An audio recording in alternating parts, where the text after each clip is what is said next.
क्या आप भी आईपीसी और सीआरपीसी के बीच में कंफ्यूज रहते हैं? चलिए आज आपकी कंफ्यूजन दूर कर देते हैं।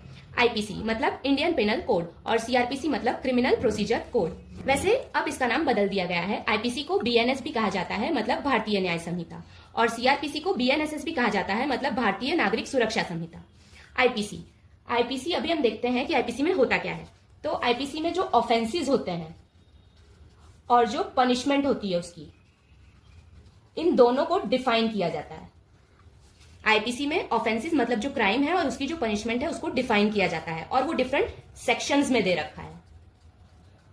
वाइल सीआरपीसी जो है उसमें प्रोसीजर बता रखा है। प्रोसीजर मतलब किसी केस को लेके हमें कैसे प्रोसीड करना है। फॉर एग्जाम्पल, कहीं पे मर्डर हुआ, अब इस मर्डर की साइड पे पुलिस आएगी। पुलिस का सबसे पहला काम होगा कि मर्डर के बारे में मजिस्ट्रेट को इन्फॉर्म करना। अब पुलिस और मजिस्ट्रेट दोनों मिलके इंक्वायरी करेंगे और इस इंक्वायरी को हम इंक्वेस्ट कहते हैं। ठीक है, अब ये जो इंक्वायरी हुई उसकी एक रिपोर्ट बनेगी और उस रिपोर्ट को हम बोलते हैं पंचनामा।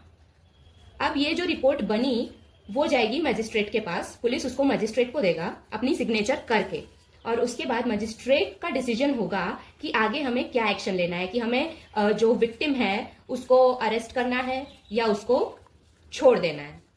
अब ये जो पूरी चीज हुई, मर्डर से लेकर जो एक्शन लिया गया वहां तक, वो सब एक प्रोसीजर है मर्डर के केस को लेके, और ये प्रोसीजर हमें सीआरपीसी में मिलेगा। सो इट इज इजी कि आईपीसी में हमें क्राइम और उसकी पनिशमेंट का डिफिनेशन दिया गया है और सीआरपीसी में उसका प्रोसीजर दिया गया है।